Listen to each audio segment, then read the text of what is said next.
Mga anomalya ni Chis Escudero sa mga budget. Kapag ang nagmamaniobra ng budget ay nabuking sa mga katarantaduhan nitong ginagawa, mangdadama yan. Magtuturo para linisin o iligtas ang kanyang sarili. At kung sino-sino ang sasabihin niyan at idadamay. Habang itinatanggi ni Chis Escudero at ni Saldico ang kanilang mga papel sa mga sablay na pagbabago ng 2025 budget, isang katotohanan ang hindi talaga nila matatakasan.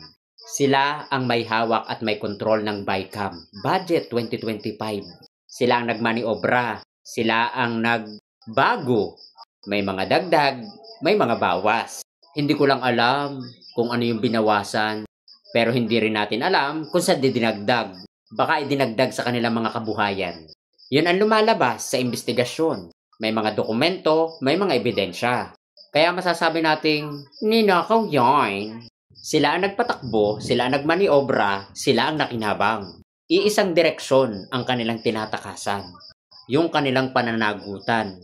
Sa kanilang mga sablay, mga katotohanan na hindi maramdaman. Sino ba talaga ang may kontrol ayon sa proseso ng budget? The BICAM Conference Committee ang final na nagpapasya at noong 2025 deliberation, budget, sino ang mga namumuno? Diba si Chis Escudero? Siya ang Senate head ng BICAM. O hindi mo alam? Ito pa, Saldico, House Appropriation Chairman. O ngayon alam mo na. At malinaw na sila ang may mga anomalya. Wala namang involvement si PBBM. At lalong wala rin namang involvement si former Speaker Martin Romualdez. May hindi nga siya pumirma. Pero ngayon kung makaasta, kala mo talaga walang alam. Kala mo talaga sila yung nagamit. Kala mo talaga sila yung mga biktima. Pero sila yung may control. So ngayon, paano natin paniniwalaan ang mga kulugo na ito? Gano'n naman talaga eh. Pag nahuli ka, nasukol ka, mangdadamay ka na. Magtuturo ka na. Kaso hindi ka panipaniwala yung sinasabi nyo eh. Kasi kayo talaga yung may control. Sabihin na natin kayo talaga.